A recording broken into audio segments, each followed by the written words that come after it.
भोपाल में आज 194 करोड़ के विकास और जन कल्याण के 3 महत्वपूर्ण कार्यों की सौगात दी गई है। सीवेज निर्माण कार्य का शुभारंभ होने के साथ ही स्टेडियम और सर्व सुविधा युक्त सांदीपनि विद्यालय का लोकार्पण भी हुआ।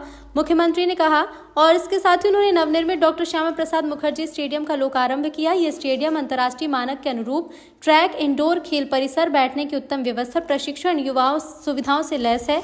मुख्यमंत्री ने कहा कि ये स्टेडियम स्थानीय खिलाड़ियों को अवसर प्रदान करेगा और भविष्य में राज्य स्तरीय खेल आयोजन का मुख्य केंद्र बनेगा। साथ ही उन्होंने अमृत योजना 2.0 का भी शुभारंभ किया। योजना के तहत स्वच्छ पेयजल, सीवरेज सुधार, हरित क्षेत्र विस्तार, स्मार्ट सड़क और आधुनिक नगरीय अवसंरचना का विकास सुनिश्चित किया जाएगा। इसका लक्ष्य हर परिवार तक गुणवत्तापूर्ण मूलभूत सुविधाएं पहुंचाना और शहरों को भविष्य के लिए तैयार करना है। डॉक्टर यादव ने कहा कि सरकार का उद्देश्य केवल निर्माण नहीं है, बल्कि बेहतर जीवन स्तर सुनिश्चित करना है। इस मौके पर उपस्थित जनप्रतिनिधियों, नागरिकों, युवा खिलाड़ियों ने मुख्यमंत्री का आभार व्यक्त किया और कुलार क्षेत्र में सर्वांगीण विकास के नए अध्याय का स्वागत भी किया। हम खेल की बात करते हैं तो भोपाल में प्रदेश के अंदर तो हॉकी में भी अगर ओलंपिक पदक मिलता है तो हमें गर्व है। अपने प्रदेश का एक खिलाड़ी रहता है, जोरदार अभिनंदन करो। कौन सा खेल ऐसा है?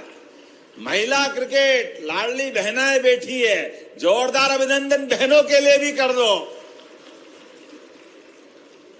हमारी क्रांति गोड़, अगर क्रिकेट में भी वर्ल्ड कप होता है तो यहां से बहनों का भी योगदान होता है, जोरदार अभिनंदन करें। लेकिन एशियन शूटिंग चैंपियनशिप कजाकिस्तान में होती है, निशाना भी मध्य प्रदेश से कितना बढ़िया लगता है, जोरदार अभिनंदन करो। ये शूटिंग रेंज के लिए भी सीधा निशाना लगाया तो हमने 10 पदक जीते एशियन स्तर पे। ओलंपिक में भी हमारे खिलाड़ी कमाल कर रहे हैं।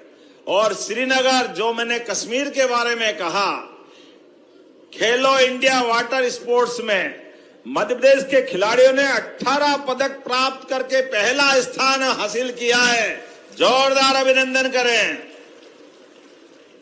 ऐसी एक नहीं, कई सारे प्रकार से स्पोर्ट्स डिपार्टमेंट नए नए ऊंचाइयों के नए नए मुकाम हासिल कर रहा है।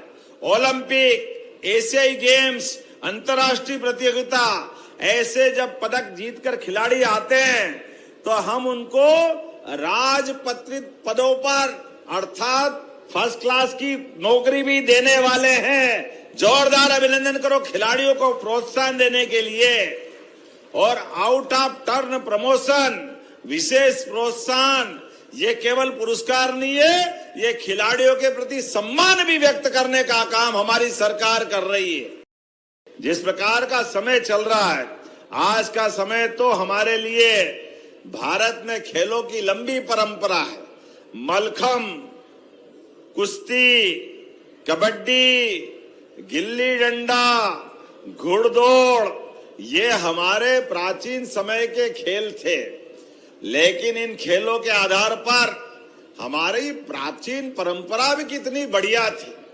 खेल केवल खेलने के लिए नहीं है, ये पराक्रम और पुरुषार्थ के लिए जाने जाते थे। इसलिए स्वयंवर भी होता तो जो सबसे ज्यादा बलशाली, बुद्धिशाली हो, उसको स्वयंवर के माध्यम से खेल का भी उत्कृष्ट प्रदर्शन करना पड़ता और उसके बाद स्वयं वरमाला उसके गले में आती थी। जोरदार अभिनंदन करो, इतना अच्छा अतीत हमारा। इस देश के वासी, उनकी संस्कृति वाकई धन्य है। तो जब अपने देश के दिल मध्य प्रदेश में खेलों की बात कर रहे हैं तो एक एक करके भोपाल, और हमारी भोपाल का बड़ा गौरव राजधानी का भी है, तो एक स्टेडियम तो यहाँ और एक 800 करोड़ का वो भी आपकी विधानसभा में बन रहा। जोरदार अभिनंदन करें।